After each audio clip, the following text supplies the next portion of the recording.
Clerk, know the time. Clerk, please know the time so that at that time, then we can proceed with our business. Council can continue. Thank you very much, Mr. Speaker, sir.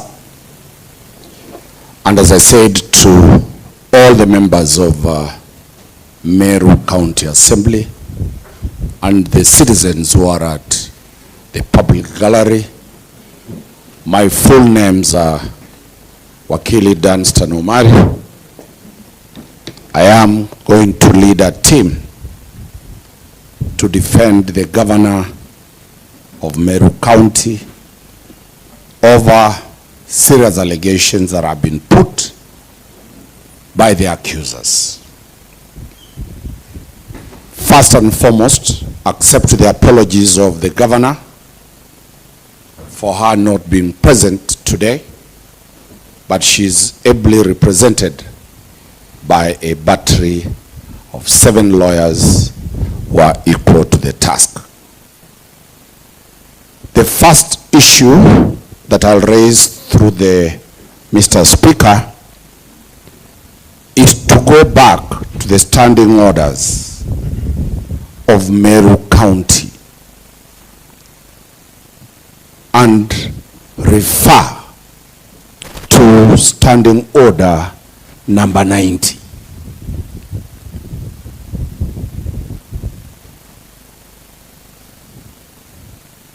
Standing order number 90,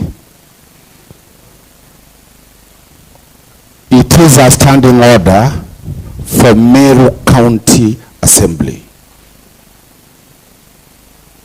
The import of that standing order has a bearing and a grave bearing to the proceedings that we have today.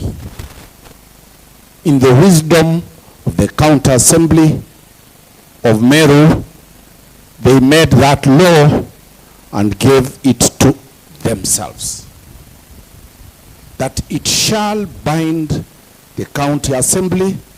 It cannot be run away from. It is the supreme law of this County Assembly. It has not been repealed. It has not been varied. It has not been deleted. It is currently the law of this assembly. What does it say?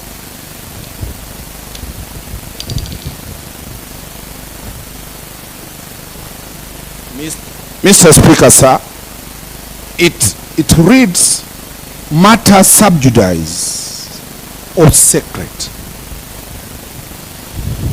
And 91 says, subject to paragraph 5, no member shall refer to any particular matter which is sub judice or which by the operation of any written law is secret.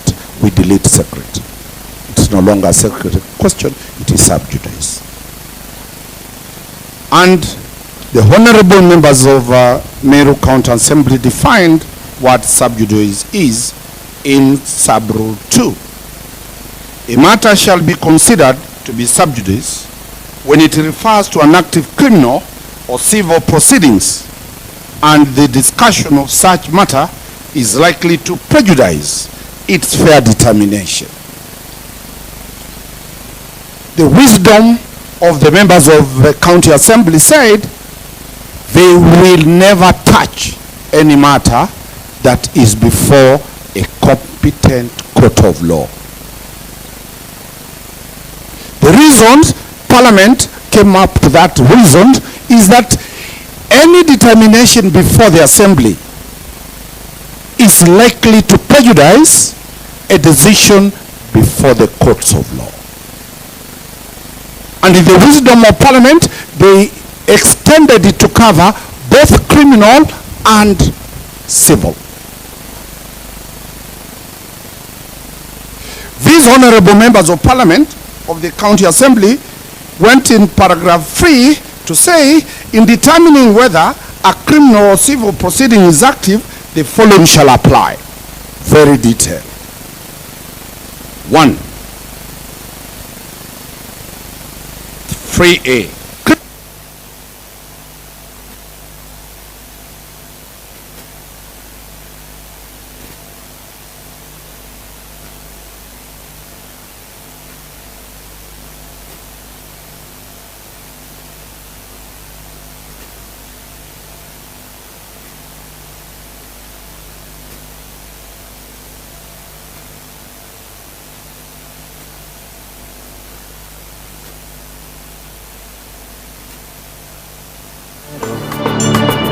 Ije Newero TV.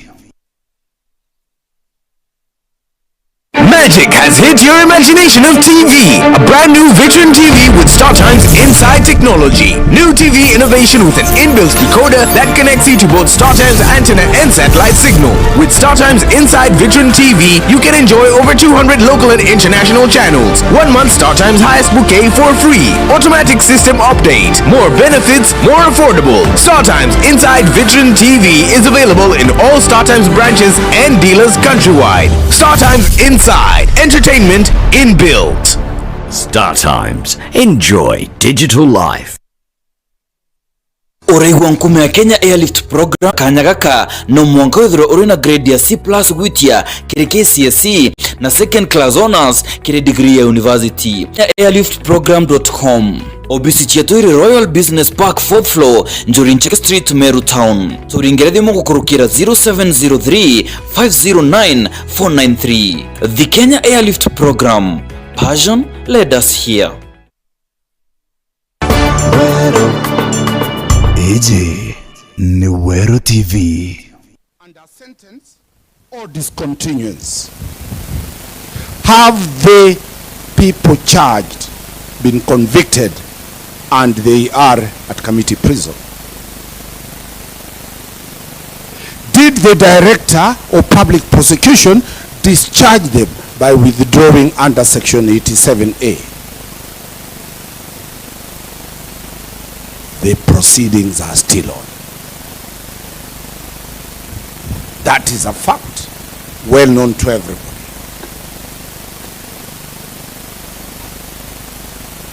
Third, Mr. Speaker, sir, on the civil proceedings, it shall be deemed to be active when arrangements for hearing, such as setting down a case for trial, having been made until the proceedings are ended by judgment or discontinuance. Today, before I came to this honorable house, were before the Court of Appeal. A judgment or a ruling is coming out on Friday over the same issues that are before this honorable house. Do we close our eyes? The governor has been charged for contravention of the law. The governor's allegation are an allegation of abuse of the Constitution. The governor's allegation against her are based on law. Do we ourselves close our ears from following the law? And we say we must defend the law against the governor, but the law cannot be enforced against us. Members of the county assembly, that is the question before the speaker and before you. Number D, appellate proceedings like the one we were today, whether criminal or civil, shall be deemed to be active from the time when they are commenced by an application for leave to appeal or by notice of appeal until the proceedings are ended by judgment or discontinues. The law, as you passed it, says an appellate appeal either from a magistrate's court or from a high court to the Court of Appeal or from a Court of Appeal to the Supreme Court binds this assembly.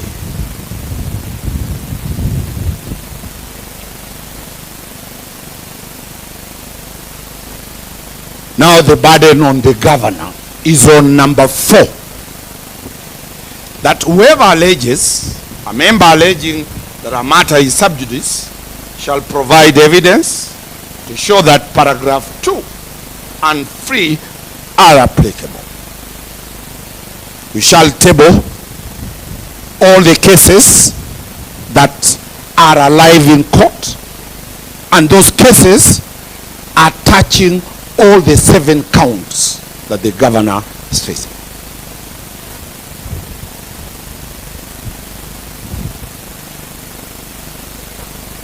That in itself, in the question of law, is a preliminary objection on the question of law.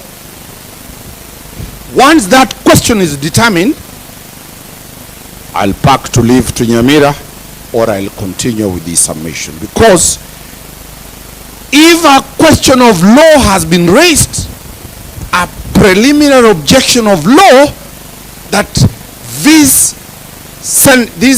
proceedings, there is no jurisdiction to entertain this matter. Because the matters are active in a court of law. Then we reconstitute ourselves and close our ears and close our eyes and see a good case you have, against the governor being thrown out at technicalities. Reconsider and let the matters be determined, that those matters that are in the High Court, let those matters in the magistrates' courts be determined, let those matters in the Court of Appeal be determined, bring a proper motion, remove your governor, because that is your right. It cannot be taken away by anybody. It is protected by 55 million Kenyans who passed the Constitution on the 27th of August 2010. It goes further and says in paragraph 5, notwithstanding the standing order, the Speaker may allow reference to a matter before the House or a committee. The Speaker can only have a reference or a citation. So the question I'm pushing ahead, and my colleagues are pushing, is how did this motion of impeachment pass the threshold for it to be in the order paper as a subject of discussion? It was an error, and we simply agree that that error is not fatal. We would stop this matter until when the law allows you to remove the governor.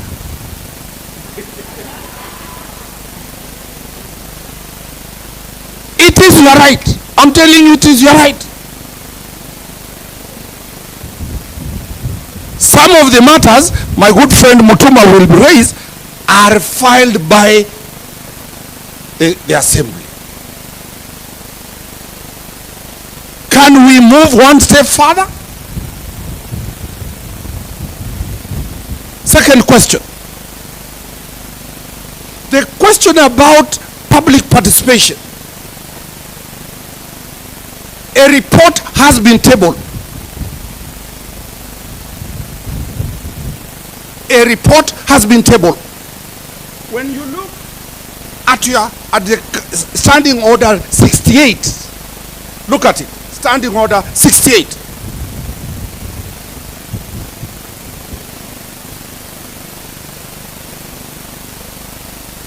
It says the accused person needs to be given at least, and it is shall, 2 hours to read, to update herself, to instruct his counsels on what to answer. That report is only known to others, not to the person accused person. Is that the order that we need to be given that report? Look at it, at least 2 hours. We take instructions from the governor. We respond appropriately. Third issue on question of law. What does the law say on where public participation is supposed to be done? Is it in the sub-counties or is it in wards? Is there any elected or nominated member of the county assembly representing a sub-county? As we are here, all of you represent wards. Public participation is ward-based. It is not administratively based on the national government. It is an election-generated mechanism that allows people as constituted in the elective positions, elective places, they make decisions based on the wards. By identification of them being voters in that ward, being beneficiaries of government services from the county government of Embu, of Meru, to those wards. There is no national member of parliament here who represents a constituency. And that is why we are saying we needed to have that report and tell it that it is not proper. The public participation, if ever it was done on a wrong path, on a wrong locality. Lastly, on a question of law still, who was the public participation targeting? Look at the summons.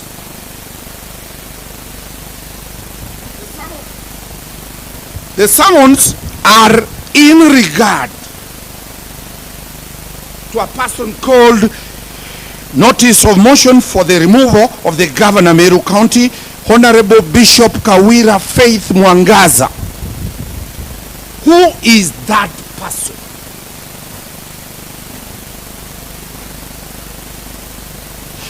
When my brother stands and gives you the documents of the true name of your governor, you were present. You were present when she was being sworn in by the judiciary. There was nobody sworn in by the judiciary called Bishop Kawiras Faith Mwangaza. We have the judiciary certificate here. It is public knowledge. You have the deed poll that was sworn way back in 2012. Change of names.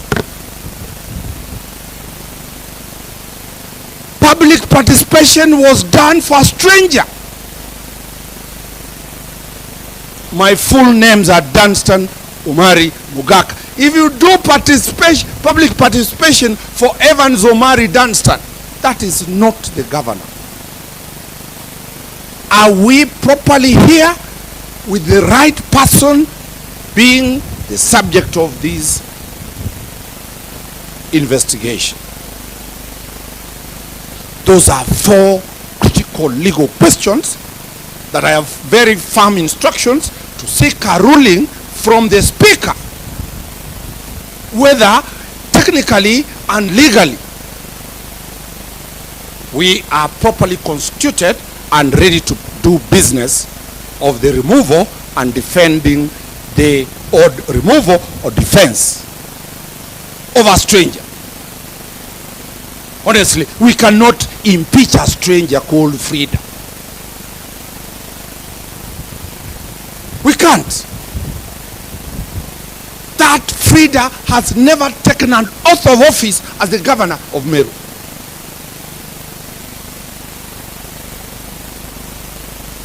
That public participation was targeting a stranger, total stranger. And that is why the standing orders cannot allow me to sit there. I'm a stranger. You have reserved these for strangers.